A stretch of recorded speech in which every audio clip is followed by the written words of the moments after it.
I've been on Reddit for about 2 years now, but I just now found this subreddit. After reading a few of the top posts, I realized that what happened to me this summer is a perfect fit here. I haven't written anything in a long time, so sorry if this isn't the most articulate post. This fucked me up for a while, and I'm still not completely okay, but it's easier to cope. It was the middle of summer, and my parents had left for the weekend to go to our house in Cape Cod. It's about a 2-hour drive away, so it's no big deal for them to leave me alone for a few days. My mom had made some pulled pork and pasta for me to heat up whenever, and I had some money if I wanted to order a pizza. Things were all good. The first night I was alone, I stayed up until 3 in the morning playing Xbox, so I woke up pretty late the next day. I checked my phone when I woke up and saw that it was a little past 1. I had made some plans to play street hockey with my friends at 3, so I threw myself out of bed and stumbled into the shower. I take really long showers, so when my parents are gone, I go pretty mental. I was in there for about 45 minutes on my phone, scrolling through Reddit and Twitter and whatnot, when I heard the front door open. The bathroom is directly up the stairs from the back door, and the thing is pretty loud when it opens and closes. I immediately froze, since obviously I was supposed to be alone.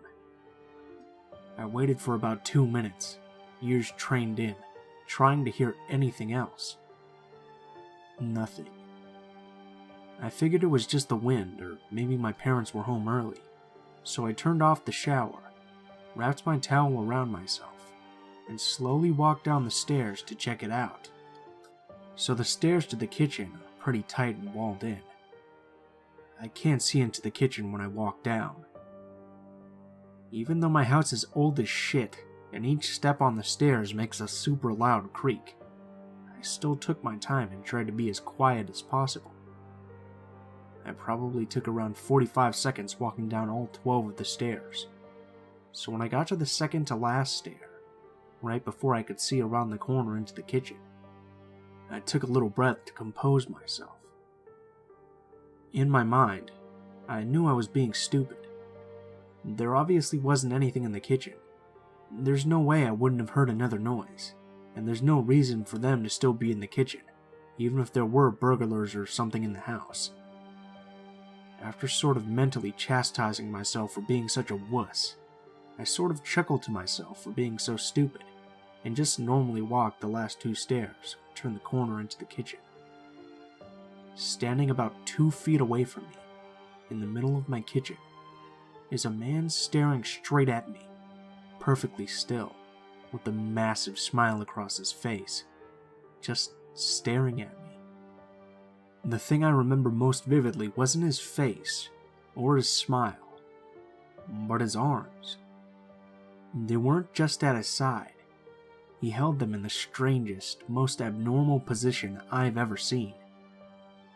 They were where one would normally hold their arms, but he had rotated them to the point where they were almost completely reversed, as well as lifting them up and a little behind him. I don't know why I remember this so much, but it's just the most demonic, abnormal position I've ever seen. Honest to God, I think I almost had a heart attack right there. Looking back, I can realize how fucking creepy this situation was, but in the moment, I just took a step towards him and punched him as hard as I could in the jaw, sort of half slapping, half pushing him towards the ground. The second I connected, I beelined up the stairs, dropping my towel in the kitchen with my heart beating out of control. I fucking sprinted into my room and locked the door behind me. I quickly put a chair up against the doorknob like you see on TV. Almost without thinking, I called 911 too, and nearly in tears, told the operator what had happened. As I sat on the floor of my room, in practically the fetal position, staring at the door and praying that a cop would be here soon, I noticed the light coming from the gap between my door had stopped. the fucker was standing right outside. There's no words to describe the feeling I had. I was paralyzed with fear, watching the shadow across the bottom of the door shift in tiny ways. I stayed balled up, staring at the gap, praying the man would go away for what seemed like an hour. All the while, the 911 operator was asking, "Hello, sir. Are you there? Hello?" I didn't want to make a noise, and even if I wanted to move my arms to bring the phone to my mouth, I don't think I could have. Eventually, the light returned to the gap, and I heard the faintest of footsteps, slowly creaking the wooden floorboards as he walked down the hall. It was silent for minutes as I just sat there, curled up, unable to even speak. At this point, I heard banging on the front door and the sound of 2 officers entering my home. I finally felt safe, and I opened the door to the 2 of them standing there and almost cried. Nowadays, my parents don't even leave me home alone anymore, thank God, and I check every lock in the house before going to bed. I still get nightmares occasionally, and my heart starts racing whenever I see someone standing still, but I'm doing alright. Even working with sketch artists and a few lineups, the police never found out whoever the fuck was in my house. That sends shivers up my spine every time I look outside, half expecting to see him standing across the street, smiling under a lamppost. I have no idea what he wanted, or who he was, but regardless, let's never meet again.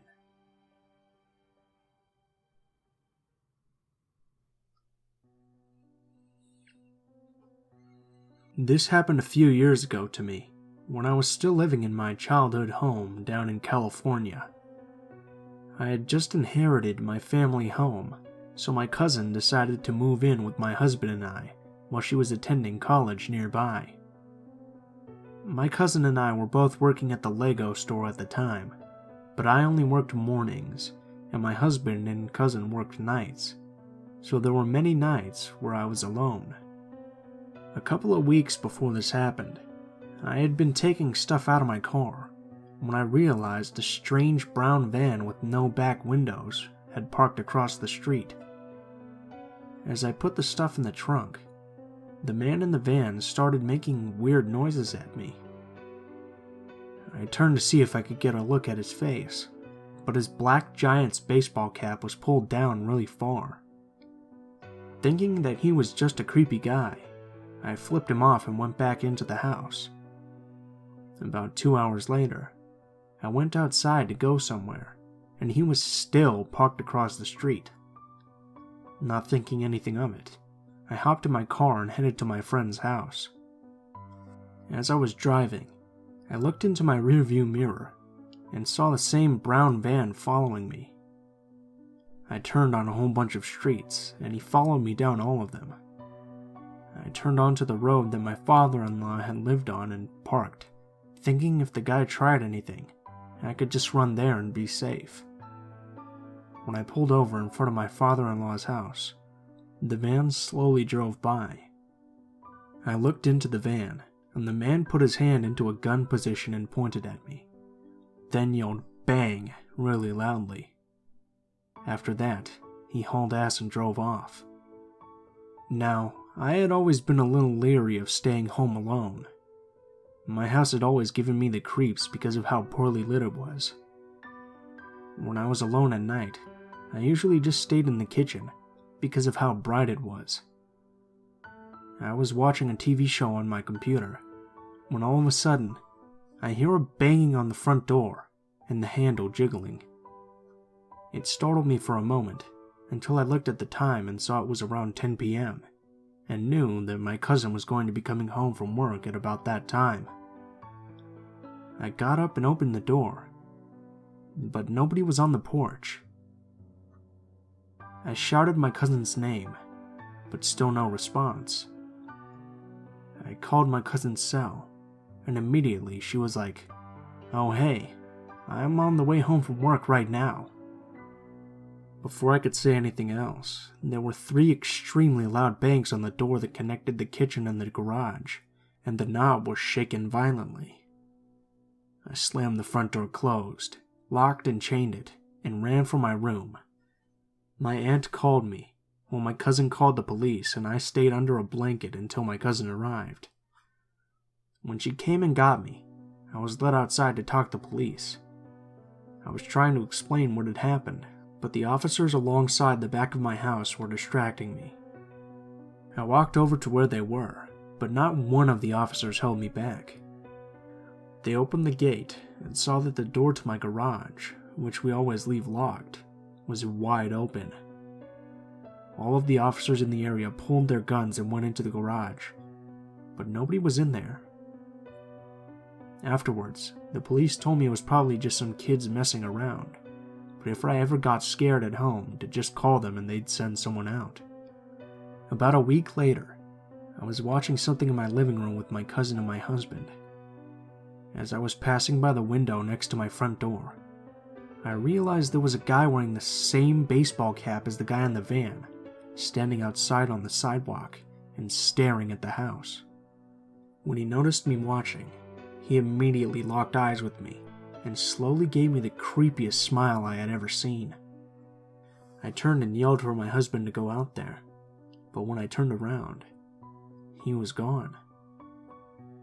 I will say, though, that the baseball cap in question is really generic, and a lot of Giants fans wear it, so I can't say it was the same exact guy, but I really felt like it was.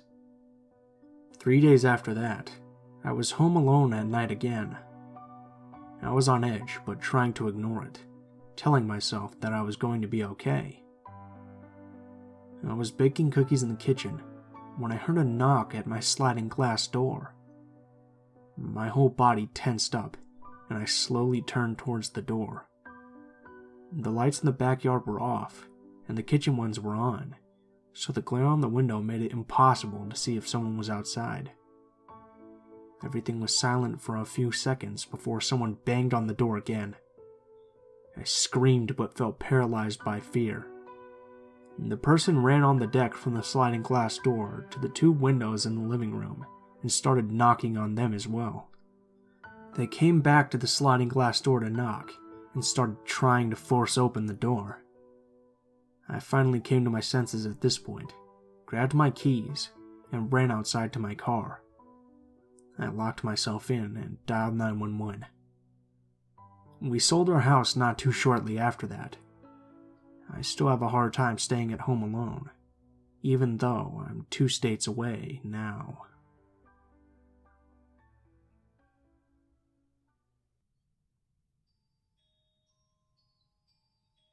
Let me preface this by saying thank you to the people who developed that creepy smile guy video, or else I wouldn't have found this subreddit to share my encounter. Years ago, when I was in 2nd grade, 22 now, my parents, one Monday morning, finally felt confident in allowing me to come home from school by myself and stay home without a babysitter until they came home. That morning, my father gave me the house key, showed me the emergency numbers in the yellow book, and gave me instructions on what to do if stupid things happened, like the house catching on fire. After school that day, I came home, put the key in the door, and walked into my open house. I felt free, and I felt privileged that I was finally a big boy, and that I could now be home on my own. Needless to say, I kinda got caught up in the moment, and ate tons of ice cream while watching Terminator on VHS, since my parents would never let me watch anything over PG-13. Around 5 p.m. that day, I heard the doorbell ring. My dad told me never to answer the door by myself, even if they were home. I walked to our family room, where I could get a good view of who was there. Maybe my dad was getting a package or something, since he always enjoyed ordering things online. But instead, I saw a middle-aged man standing there in a dark black jacket that I'd never seen before. He rang the doorbell again, and I expected him to leave after no one answered. After a 3rd ring, I saw him walk down the steps and just assumed he was leaving. I went back to watching Terminator, when I noticed something outside my kitchen window. The man was walking in our backyard for some odd reason. I felt scared for my life since some stranger was on my property now. I ran under the kitchen table and grabbed the cordless phone from the counter and proceeded to call my dad's work number. My dad answered, and I exclaimed how some strange man was in the backyard and was now proceeding to try and open our sliding door. My dad told me to stay where I was and call the neighbors, and he would call 911. I told my dad I loved him, and he said he would call me immediately after he called 911. Before I could call my neighbors, the man was able to somehow open our family room window. I feared for my life at this point, and ran to the bathroom and locked the door to call our neighbors. After about 30 seconds, I heard my neighbor running through our house, shouting my name to see if I was okay. She said she saw no one in the house, and we stayed in the bathroom until the police arrived. The police conducted their investigation and told us they found some fingerprints that matched a recently released convict who was previously put in jail for breaking into homes. After that day, my parents didn't leave me without a babysitter until I went to high school. Every week, I wondered what happened. Did he run when he saw someone was in the house? Did my neighbor scare him away if he heard her yelling? Needless to say, after that day, and even after I was allowed to stay home without a babysitter, I never stayed home alone. I was either at a friend's house or an after-school program until my parents came home. And to this day, I still feel unsafe being home alone.